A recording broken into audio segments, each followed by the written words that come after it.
Hello my dear friends. तो आज हम लोग देखने वाले हैं डेटा टाइप्स इन प्रोग्रामिंग। ठीक है, तो हम लोग प्रीवियस क्लास में देखे थे ना वेरिएबल्स के बारे में। ठीक है, डिब्बे की मदद से समझे थे। तो देखो यार कि डिब्बे में कोई भी वैल्यू रख दो, पर हर वैल्यू एक समान नहीं होती, राइट। कोई टेक्स्ट होता है, कोई नंबर होता है। तो कंप्यूटर को कैसे पता चलेगा कि वो टेक्स्ट है या नंबर है? तो उसके लिए हमने जैसे पिछले क्लास में बात की थी, हमें डेटा किस टाइप का है उसको कंप्यूटर को बताना भी तो पड़ेगा कि इस टाइप का है। तो डेटा टाइप्स हम डिफ़ाइन कर देते हैं, पहले ही कंप्यूटर को बता देते हैं कि जो डेटा डिब्बे के अंदर आने वाला है उसका टाइप क्या है, कि नेम है कि टेक्स्ट है वगैरह वगैरह। ठीक है, तो फिर हम लोग आज वो अच्छे से देखेंगे डेटा टाइप्स के बारे में। ठीक है, तो क्लास 4 डेटा टाइप्स क्या होता है। ठीक है, तो जैसे हम लोग पिछले क्लास में हमने वेरिएबल के नाम को डिब्बे में रखा था, आपको याद होगा। ठीक, ये डिब्बा है, यहाँ पे हमने राहुल रख दिया था। ठीक है, लेकिन एक प्रॉब्लम थी इसमें। जैसे मान लो कि रियल लाइफ के एग्जांपल से, जैसे एक डिब्बा है, इसमें आप दूध रखते हो, ठीक है, मिल्क रखते हो। तो क्या इसमें आप कपड़े को रख सकते हो? क्या आप कपड़ा रख सकते हो दूध वाले डिब्बे में? नहीं ना। क्या आप पानी के बोतल में शूज़ रख सकते हो? नहीं ना, नहीं रख सकते हो। ठीक है, तो मिल्क के बोतल में मिल्क ही जाएगा, शूज़ नहीं जाता। ठीक है, वॉलेट में आप पैसे ही रखोगे, वॉलेट में आप पानी नहीं रखते हो, करेक्ट। ठीक है, तो हर कंटेनर का एक पर्पस होता है। ठीक है, कंप्यूटर भी ऐसा ही करता है। ठीक है, तो एग्जांपल से समझते हैं हम लोग। जैसे कि नाम है, नेम। ठीक है, तो नेम में राहुल अगर रखा जाए तो सही लगेगा, है ना। अब मान लो कि इसमें नंबर रख देते हैं, नेम के कंटेनर में एक ऐसा नंबर रख देते हैं, नहीं नहीं नहीं, थोड़ा सा अजीब लग रहा है ना। नेम में एक नंबर मिलता है। ठीक है, दूसरा एग्जांपल सोचते हैं कि जैसे एज है, एज नाम का कंटेनर है, एक वेरिएबल है, उसमें 18 है, तो कितना सही लग रहा है, 18 साल। अब इसमें राहुल रख दें एज के नाम के अंदर, तो कितना अजीब लगेगा ना कि एज पूछा, राहुल आया वैल्यू। ठीक है, तो अजीब लग रहा है, करेक्ट।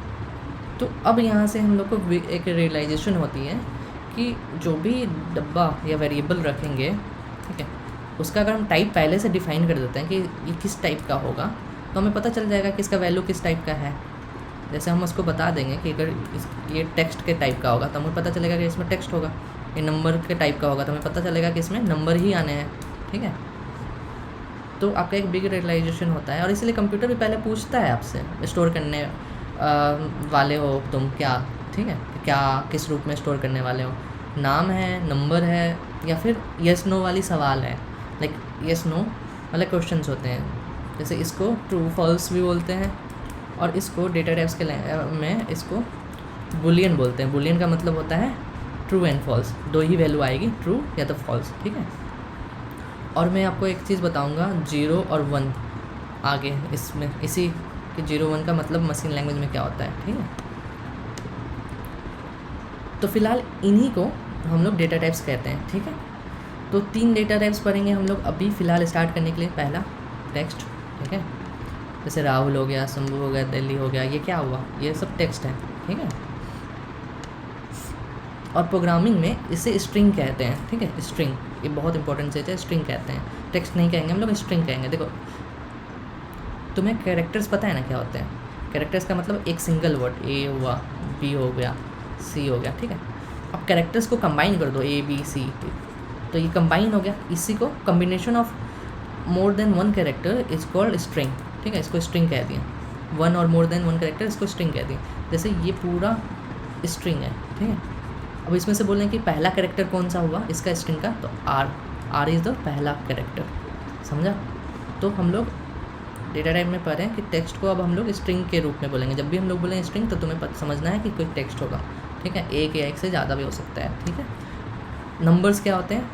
नंबर से तुम्हें पता है 1 से स्टार्ट होने वाले नंबर, 0 माइनस इन्फिनिटी जो भी रहते हैं, इन्फिनिटी नहीं, -1 -2 0 +1 2 3 सो ऑन। ठीक है, ऐसे नंबर्स में आएंगे। ठीक है, बुलियन अभी हम लोग पढ़ा था ट्रू फॉल्स, बुलियन में ट्रू फॉल्स आएगा।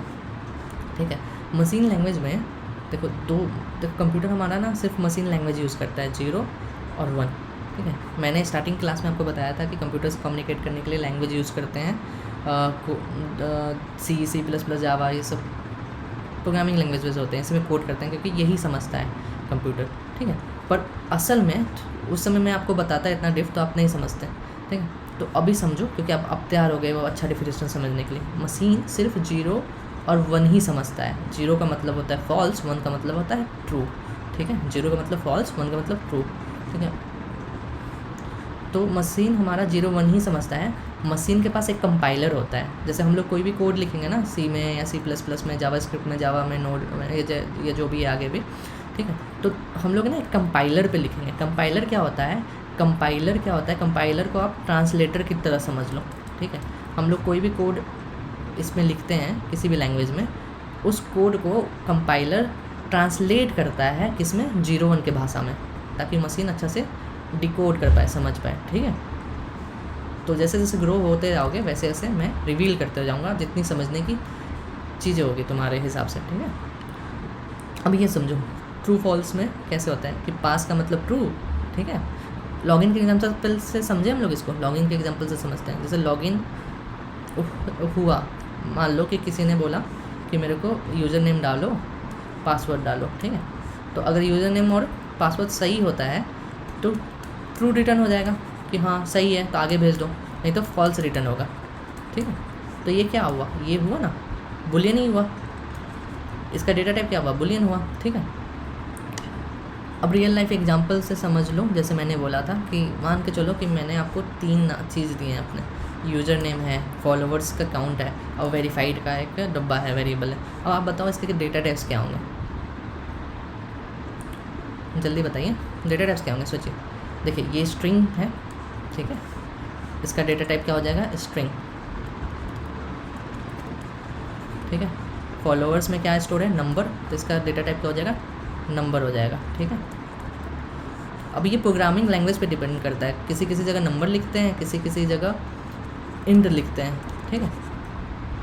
नंबर्स तो हालांकि ज़्यादा नहीं लिखते हैं, जब आप कोडिंग पढ़िएगा ना तो उसमें लिखने का तरीका बता देगा कि हाँ इंट लिखा जाता है इसको। इंट मतलब इंटीजर, इंटीजर का INT मतलब इंटीजर मतलब क्या होता है? नंबर ही होता है, ठीक है। ये इसका स्टार्टिंग का वैल्यू निकाल देते हैं तो इंट भी लिखा जाता है, ठीक है।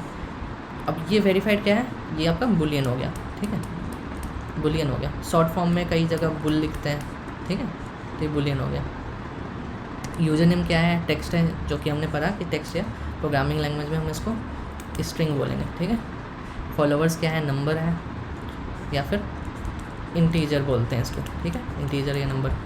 वेरीफाइड ट्रू फॉल्स हुआ, बुलियन हुआ, ठीक है। गोल्डन डिफिनेशन पे आते हैं अब। डेटा टाइप बताता है कि वेरिएबल के डिब्बे में किस तरह का डेटा रखा हुआ है ना, कि नाम रखा हुआ है, टेक्स्ट रखा हुआ है, नंबर रखा हुआ है, या फिर कैसा है, ट्रू फॉल्स वाली वैल्यू है, ठीक है। अब वो किस वाला लैंग्वेज पढ़ते हैं ताकि अब आपको समझ में आ जाए बुक में कैसे लिखा रहता है कि data types tell the compiler what type of data a variable can store, ठीक है। समझते हैं इसको क्या बोलना चाह रहा है। Data types tells the compiler, compiler कौन है? अभी पढ़ा था हमने। तब कंपाइलर एक ट्रांसलेटर होता है जिसमें हम लोग कोड लिखते हैं। ये ट्रांसलेट करता है कोड को 0 1 में, ताकि मतलब सॉरी 0 और 0 और 1 में, ताकि ये मशीन उसको समझ पाए, ठीक है। कंपाइलर का मतलब समझ में आएगा। Data types tells the compiler, compiler को बताता है कि जो डेटा हम लोग डाल रहे हैं वेरिएबल के अंदर, वेरिएबल याद है ना, एक डब्बा की तरह हम लोग रखते थे, ठीक है। अभी जैसे मान लो यूज़र नेम करके एक वेरिएबल का नाम लिखा, तो ये वेरिएबल है, इसके अंदर जो वैल्यू आने वाला है किस टाइप का है भाई, ठीक है। तो इसके स्ट्रिंग टाइप का ये है, बुलियन का है, या फिर नंबर का है, इंटीजर का है, ठीक है। समझ में आ गया? तो ये ही था छोटा सा एक्सपोजर डेटा टाइप्स के बारे में, ठीक है। अब कंप्यूटर को पता चल गया है कि क्या याद रखना है और किस टाइप का डेटा याद रखना है, ठीक है। लेकिन कंप्यूटर डिसीजन कैसे लेता है कि लॉगिन सही है कि गलत, या स्टूडेंट पास है कि फेल, ये हम अगली क्लास में देखेंगे विस्तार से, और पहले भी देख चुके थे, ठीक है, पर अच्छे से देखेंगे कि कंप्यूटर फैसला कैसे लेता है, ठीक है। इफ़ एल्स ये याद रखिएगा, अगली क्लास में आपको बताया जाएगा। और देखो हमने अभी क्या करा, पिछले क्लास में वेरिएबल, इस क्लास में डेटा टाइप, ठीक है। अब आपको डिसीजन मेकिंग सिखाया जाएगा कि डिसीजन मेकिंग कैसे लेता है कंप्यूटर, और फिर लूप्स के बारे में थोड़ा सा पढ़ाऊँगा, और प्रोग्रामिंग लैंग्वेज क्या है थोड़ा सा ओवरव्यू एंड सी स्टार्ट कर सकते हैं। और वो टाइम बहुत नज़दीक आ रहा है जब आप अपना खुद का एक एल्गोरिदम लिख सकते हैं, खुद का एक एल्गोरिदम लिख सकते हैं, खुद प्रोग्राम बना सकते हैं और अपने कंप्यूटर को दे सकते हैं एग्जीक्यूट करने के लिए। ठीक है, देखो यार इतना इसलिए मैं धीरे धीरे चल रहा हूँ स्टेप बाय स्टेप प्रोसेस पे, कि जैसे मैंने पहले ही बताया आपको कि प्रोग्रामर की तरह आपको पहले सोचना सिखाऊंगा, फिर हर एक चीज़ कंप्यूटर कैसे लेता है, सोचता है, इसका क्या मतलब है, क्यों आया, किस तरह आया, लेमन टर्म्स में बताऊंगा, समझे। तो इस क्यों का आंसर मिल गया। अब क्योंकि इसलिए क्योंकि स्टूडेंट को पहले प्रोग्रामिंग की थिंकिंग समझना चाहिए, यही मेरा मेन मोटो था। ठीक है, और लैंग्वेज यार कोई भी हो हम लोग बाद में सीख लेंगे और ज़रूर सीखेंगे। ठीक है, और जब तुम सी में लिखोगे ना, सी क्या है बेसिकली एक लैंग्वेज है, कोडिंग लैंग्वेज। तो जब सी में तुम ऐसा कुछ लिखोगे इंट एज इक्वल टू 18, तो तुम खुद बोलोगे कि अरे इनका मतलब क्या था, नंबर वाला डिब्बा, इसलिए इसमें नंबर सेव है, और यही आएगा अपना बेस्ट मोमेंट, आहा वाला मोमेंट, और यही चाहिए मुझे रूट यूज़र को। ठीक है, till then keep updating yourself, keep learning. कुछ सजेशन हो, कुछ समझ में नहीं आया तो कमेंट करिए, like and subscribe for the updates. Thank you, have a nice day.